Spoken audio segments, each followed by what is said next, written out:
Radio Raheem here on a Saturday afternoon at a very active, a very busy, a very inspired wild card boxing gym with none other than the legend Freddie Roach. This place has been here a long time, and a lot of legends and champions and celebrities have come through these doors. I'm wondering, on this day in which we're marking the passing of the great one, Muhammad Ali, has he ever walked up these stairs? He actually, I've met him a couple times here and there and so forth, but I really got to know him and saw a lot more of him when he came up the stairs one day and asked me if he could work out. And I didn't make him fill out a waiver, and I didn't charge him $5, but I said, yeah, sure. And he came in, he went to the dressing room, he came out, put his bag gloves on, and first thing he did, he went to the biggest heavy bag over there, like a heavyweight should do. He started hitting that, and it was really, really good there, because when he started hitting the heavy bag, his tremors went away, and all his Parkinson's type symptoms, they just kind of disappeared, and then when he stopped hitting the bag and came back over, they started shaking again and so forth. And we were talking about how, like, when I go in the midst in the ring, I don't shake that much up there while I'm doing boxing and stuff. It was something we had in common, and it must be our comfort zone or something like that. But it was actually the best maybe 4-hour day we ever had here at the wild card. I started to call people, and then I says, nah, I'm just going to let it happen naturally. Whoever shows up, shows up. You know, I think. So he spent about 4 hours in there. He did magic. He did levitation. You know, he fell asleep on us. He was great entertainment the whole time, just having fun, giving us a hard time a little bit sometimes. But it was really, really a good day. You know, I built this gym because you never know when the next Muhammad Ali's going to walk through your doors, and then the real one comes through one day. It was really a lot of fun, and getting to know him and meeting him and seeing what kind of person he was. It was great. I mean, it's a great loss to boxing, of course, but you know, he maybe. You know, his doctors seem to say that his Parkinson is not really boxing related so much, but we're both trauma studies, of course, and we do have the same disease in common, of course. And we were talking about medication and so forth, and he didn't like taking his medication too much because the dopamine is very strong, and it'll make you feel bad and sick and so forth. And until you get used to it, it's really, really hard to take and so forth. So, I mean, but you know, just sharing this conversation with him was just unbelievable. You know, he was again very entertaining, but a great guy, and you know, very concerned with people in the gym. It was good. You know, I've heard you say you built this gym because you never know when the next Muhammad Ali is going to walk through the door before. And it reminds that you do have a fighter that, if there were to be a comparison of someone who had a global impact like that, Manny Pacquiao has that kind of affable personality that speaks to people outside of his own country, and just kind of that humanity language. Obviously, he's not here, but have you ever had a conversation with Manny about Muhammad Ali, or the kind of way that he impacts the world and the responsibility of that? No, you know, we've touched on it a little bit, you know, but Manny's aware that we both have Parkinson's and so forth, but he doesn't really talk that much about the impacts of boxing and so forth, because he's from a different era than I am. You know, like, I remember Ali's fights very, very well. Manny remembers fighters like Oscar De La Hoya winning the gold medal. That's what motivated him to get into boxing and so forth. So he's a little bit of a younger generation. You know, I'm sure he knows who Ali is, but I don't know if he ever saw him fight and so forth, because he was maybe not born or just a baby at that time. Everyone that I talk to, if anyone in this sport, has been touched by Muhammad Ali in one way or another, even if they never met him. Can you talk to me about, even before you met him, even on the come up, while you were in the sport, what influenced you about him? What was maybe some overriding quality that he had that touched Freddie Roach? Well, you know, the thing is,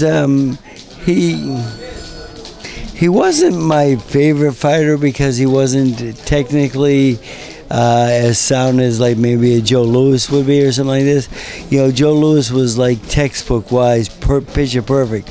Ali was like more natural ability, and then I figured out that natural ability will be textbook every time because he's just a great athlete, and he kept his hands down too low, and like you're not supposed to do that and so forth, and like he didn't really have a straight jab. He had more of a flicking jab, but it was so effective for him and so fast, it just dominated most people. And then he comes up with the game plan to how to beat George Foreman, the biggest puncher in the world. You know, maybe he took a little bit too much punishment in that fight, but his game plan worked perfectly. He knew that he would punch himself out and get tired, and when he gets tired, I'm going to knock him out, and everything came true. I mean, very, very intelligent, very smart with the. Maybe I wish maybe a little bit he was younger.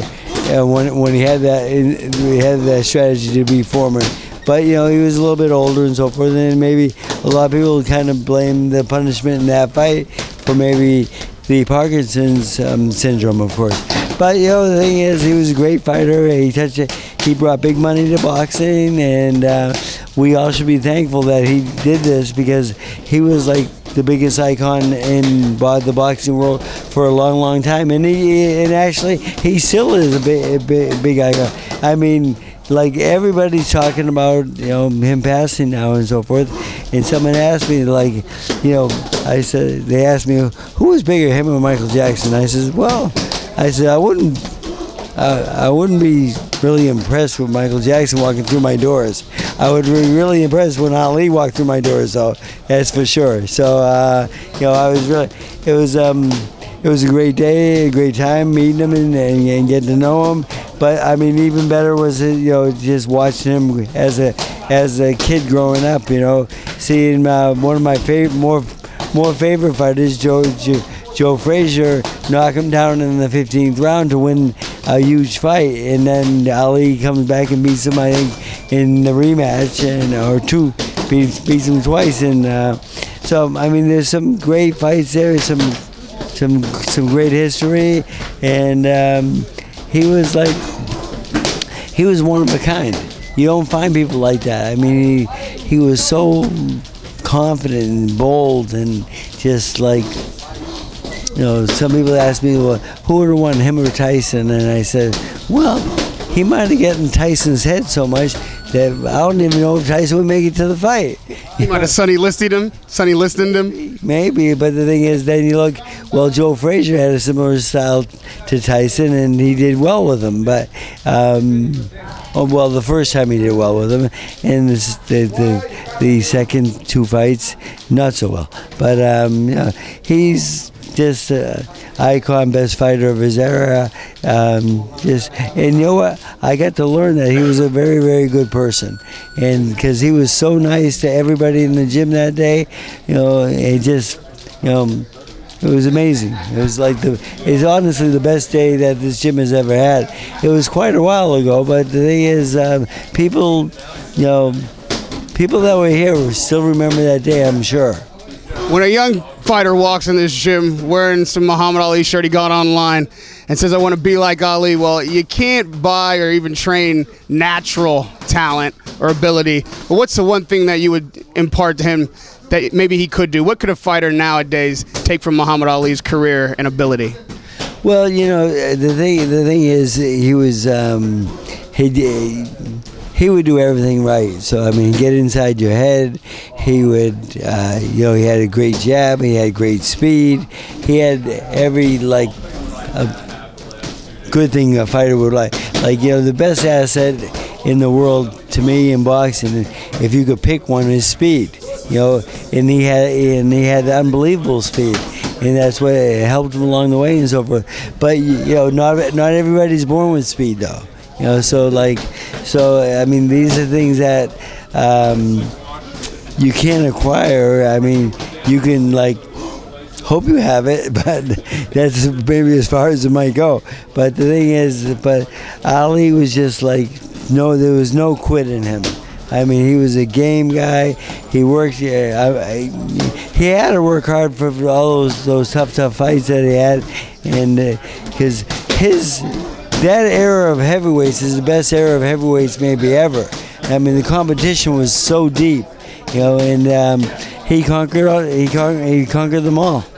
And lastly, Freddie, you not only share with Muhammad Ali a place in boxing history, you're both legends, you'll both never be forgotten, you've done things that may never be done again, but you also share in this struggle with Parkinson syndrome and having been so active late into life. In particular, other athletes that may be struggling with this right now or may come upon it in the near future, what kind of wisdom could you impart to them about your experience and the way in which you saw Ali fight this same battle? Well, like Ali, we never gave up. I mean, the thing is, like, you know, he came in shaking and so forth, but then he wanted to work out, and he knew that when he was going to hit the heavy bag, like all those, it's their comfort zone, and it does fight the disease with the hand-eye coordination, and like I think that if it wasn't for the boxing gym, I would be in a much worse place now than I am. I feel like I'm getting better, not worse. And you know, there's the world's a different place now, and we know a lot more about Parkinson's and how to handle it, and the medications are better and so forth. But the thing is, you know, Ali was just no quit. You know, the thing is, I mean, he had no fear, no quit. He was always very, very confident. He believed in himself. But the thing is, all those issues came because he works really hard. And if you don't want to work hard, and you shouldn't pick this sport. You know, in moments like this, you reflect on the things that have impacted your life and the people that have made a difference. And I have to say, still my greatest moment in boxing, my greatest day in boxing was when I walked in here at 19 and he accepted me in, and I started training here, and it's been my home ever since. So I want to let you know, especially that I moved right now just to talk to you, and still have all these years behind us and hopefully many, many years ahead of us. Thank you, Freddie Roach. Thank you, Muhammad Ali, and thank you for talking to me about your experience. Radio Raheem with Freddie Roach.